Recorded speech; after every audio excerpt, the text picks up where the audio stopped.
Magandang umaga. Narito na ang pinakahuli sa lagay na ating panahon ngayong araw ng Martes, July 7, 2026. Narito nga ang ating pinakahuling satellite image kung saan may minomonitor pa rin tayong bagyo na nasa labas ng ating Philippine Area of Responsibility. Ito ay si Super Typhoon Bavi. Kanina nga alas 3 ng madaling araw, huli itong namataan sa layong 2,010 kilometers silangan ng Central Luzon.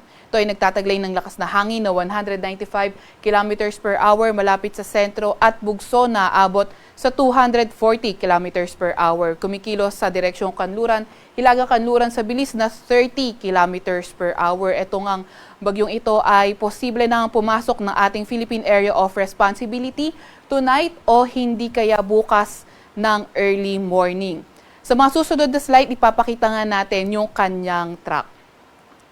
Samantalang easterlies naman o yung mainit na hangin galing karagatang Pasipiko ang nakakaapekto sa silangang bahagi ng Northern at Central Luzon.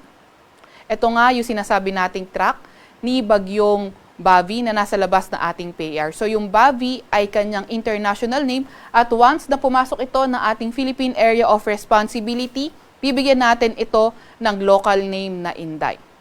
Nakita nga rin natin na nabanggit nga natin na either tonight or tomorrow early morning, posible itong pumasok na ating Philippine Area of Responsibility.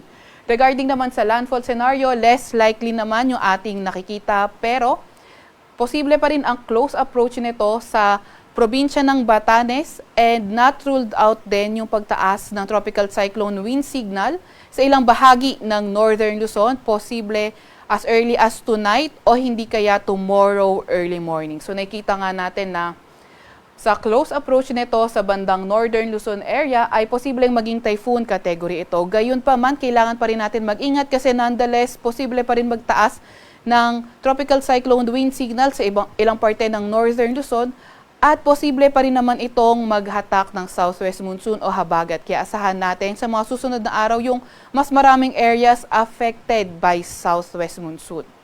Kaya patuloy pa nga rin tayong mag-antabay sa mga ilalabas na update ng Pag-asa. So itong track forecast na ito nilabas kaninang 11 p.m.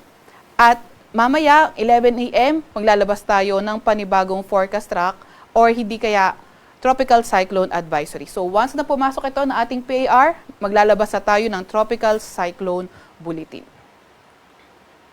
Meron din tayong nilalabas na weather advisory. Ito ay updated kanina alas 5 ng umaga kung saan ngayong araw 50 to 100 millimeters na mga pag-ulan posible sa may Sultan Kudarat pati na rin sa may Sarangani. Kapag 50 to 100 millimeters yung mga pag-ulan, yung flooding posible sa mga low-lying areas, urbanized at mga malapit sa river at landslide sa mga landslide-prone areas.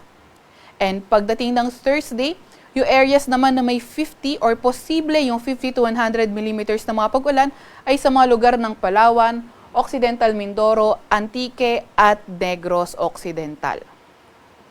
Para naman sa lagay ng panahon ngayong araw, inaasahan natin sa Metro Manila at buong Luzon, maaliwalas pa rin naman yung ating panahon, ngunit may mga tsansa pa rin tayo ng mga thunderstorms, lalo na pagdating ng hapon hanggang sa gabi. Inaasahan nga natin by tomorrow, Wednesday until Thursday, posible magpaulan ang habagat sa kanlurang bahagi ng Southern Luzon. At pagdating ng Friday at Saturday, posible na nga itong magpaulan ang southwest monsoon sa may kanlurang bahagi ng ating bansa.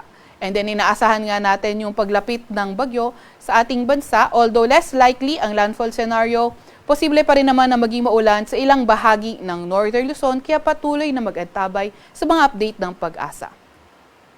Agwat ng temperatura ngayong araw sa Metro Manila ay 25 to 33 degrees Celsius.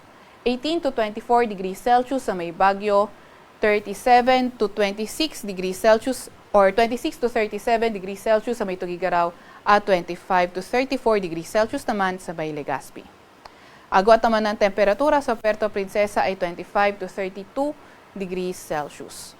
Para naman sa lagay ng panahon sa may Visayas at Mindanao, inaasahan nga natin na sa lugar ng Barm, pati na rin sa may Zamboanga Peninsula, Lanao del Norte at Sultan Kudarat ay posible ngang maging maulan dulot pa rin ng southwest monsoon o habagat. Sa Visayas at nalalabing bahagi ng Mindanao, asahan ang bahagyang maulap hanggang sa maulap na papawirin at mga tsansa ng mga localized thunderstorms.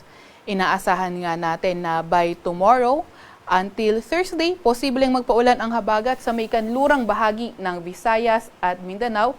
Pagdating ng Friday, posible naman magpaulan ang habagat o southwest monsoon sa Visayas at kanlurang bahagi ng Mindanao. At pagdating nga ng Sabado ay sa may kanlurang bahagi naman ng Visayas.